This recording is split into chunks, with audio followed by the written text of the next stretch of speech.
बेटा चरणदास, अब यहाँ पर हमें बहुत समय हो चुका है। शायद हमें अगले गांव में प्रस्थान करना चाहिए। कुछ नए चमत्कार, कुछ नया आविष्कार जो लोगों के मन को भा जाए। फिक्र मत कीजिए, इस बार कुछ अलग ढंग से चमत्कार मैंने ढूंढ निकाले हैं। आप अपनी पूजा पर ध्यान दीजिए।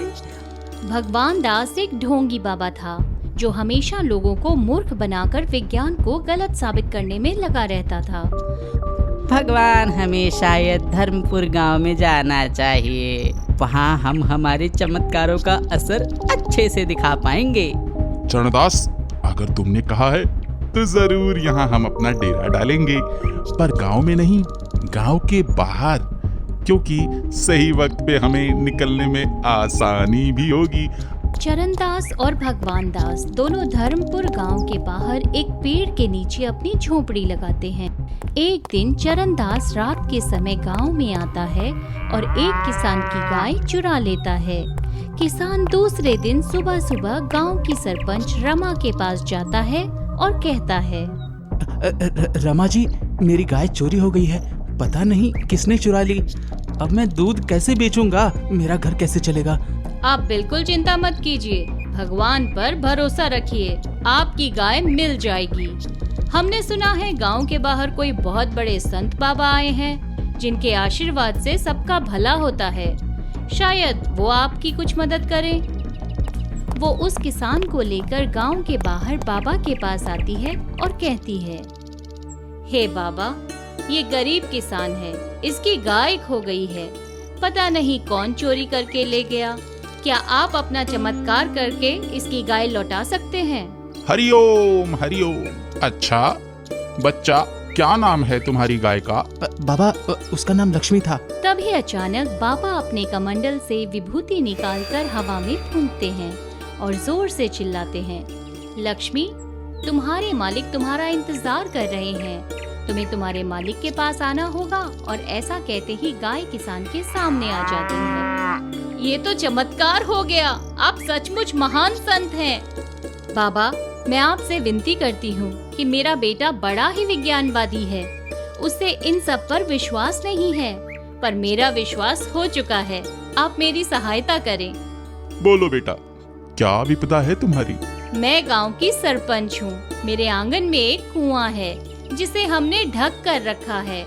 पुराने लोग कहते हैं कि उस कुएं में बहुत सारी बुरी आत्माओं का साया है, इसीलिए उसे तंत्र मंत्र से बांधकर उस पर ताला लगा दिया है।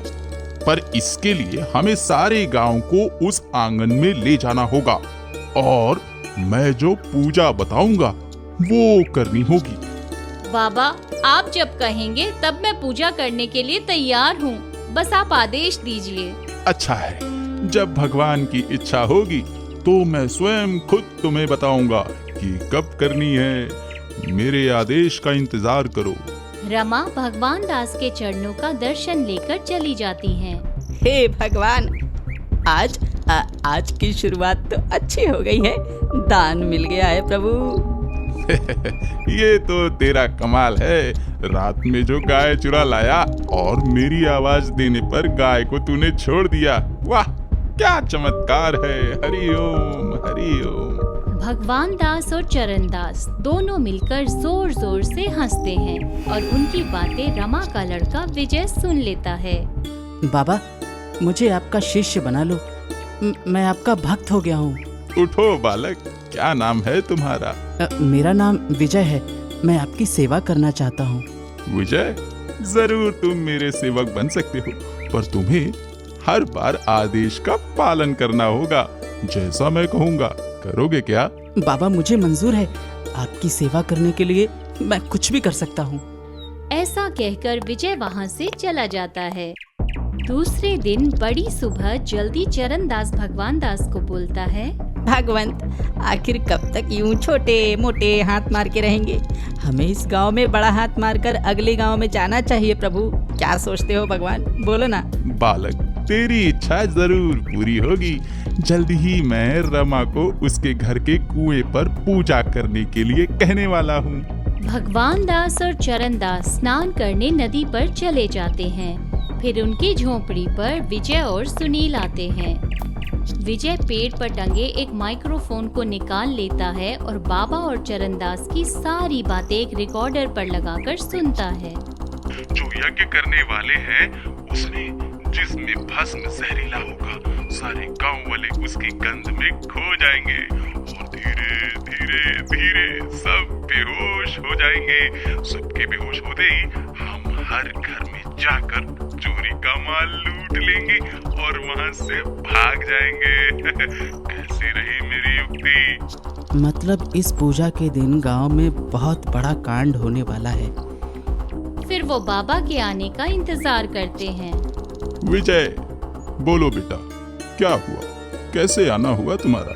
बाबा मुझे कोई कार्य बताइए, मैं आपकी सेवा करने के लिए तड़प रहा हूँ। हरिओम हरिओम। ठीक है बेटा, जाकर बाजार से ये सामग्री लेकर आओ। विजय बाजार जाता है और सामग्री की लिस्ट को पढ़ता है। उसे समझ में आता है कि इसमें जहरीला पाउडर लिखा है। वो चेहरे का पाउडर लेता है और जहरीले पाउडर की शीशी में भरता है और सारी सामग्री बाबा को लाकर दे देता है। बेटा विजय, अब तुम्हें गांव के सरपंच रमा को जाकर कहना है कि कल उनके घर में बड़ा सा यज्ञ होगा। पूरे 2 घंटे ये मंत्र पढ़ने हैं और ये तुम्हें पढ़ने हैं बेटा, क्योंकि तुम मेरे शिष्य हो। तुम ये पूजा सफल करोगे और उस यज्ञ में ये धूप और बाकी सारी सामग्री डाल देना और तुम्हें ये सब एक साथ डालना है। क्या तुम तैयार हो? बाबा मैं बिल्कुल तैयार हूँ। विजय सारी सामग्री लेकर अपने घर आता है और माँ से कहता है, माँ देखो ना, बाबा ने सारी सामग्री दी है और कल ही यज्ञ करने को कह रहे हैं और खुद ये यज्ञ मैं करूँगा। मैं उनका शिष्य जो बन गया हूँ। अरे वाह बेटा विजय, मेरे मन की इच्छा पूरी हुई। तुम बाबा को मानने लगे, खुद उनके शिष्य बन गए। मुझे बहुत आनंद हुआ। मैं अभी जाकर गांव वालों को न्योता देती हूँ। दूसरे दिन पूजा का वक्त शुरू होता है। सारे गांव वाले आंगन में जमा हो जाते हैं। विजय यज्ञ शुरू करता है और चरणदास छुप छुप कर देखता है। चरणदास जल्दी में फिर गांव के बाहर जाता है और भगवान दास से कहता है, यज्ञ शुरू हो गया है प्रभु, जल्दी से चलो, हमें बहुत सारे गांव में जाकर चोरी करनी है। अरे मूर्ख, तू ऐसे कैसे आ गया? पहले देखना चाहिए था ना कि सारे गांव के लोग बेहोश हुए कि नहीं।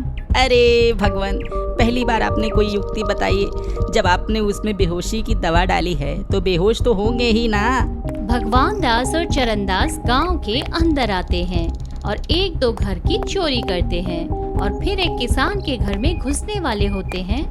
तभी अचानक गांव में रोशनी हो जाती है और सारे गांव वाले विजय और रमा के साथ बाबा के सामने आ जाते हैं। विजय, तुम यहाँ क्या कर रहे हो बेटा? मैंने तो तुम्हें यज्ञ करने के लिए कहा था और रमा जी, आपको उस यज्ञ में शामिल होना था, बल्कि सारे गांव वालों को शामिल होना था। बाबा, आपको भी तो गांव के बाहर होना चाहिए था। आप इस समय गांव में क्या कर रहे हैं? वो मेरे यज्ञ का एक भाग है।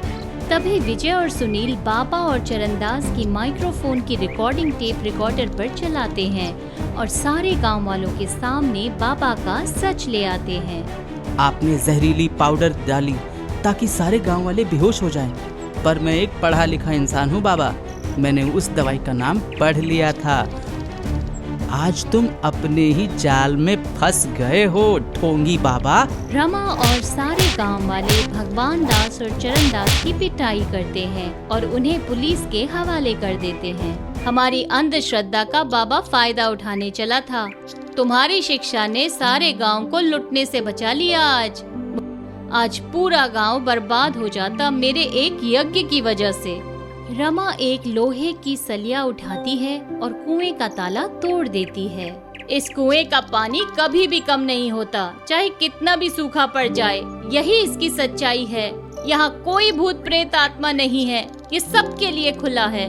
इस तरह विजय की वजह से सारा गांव लुटने से बच जाता है और ढोंगी बाबा का सच सामने आता है।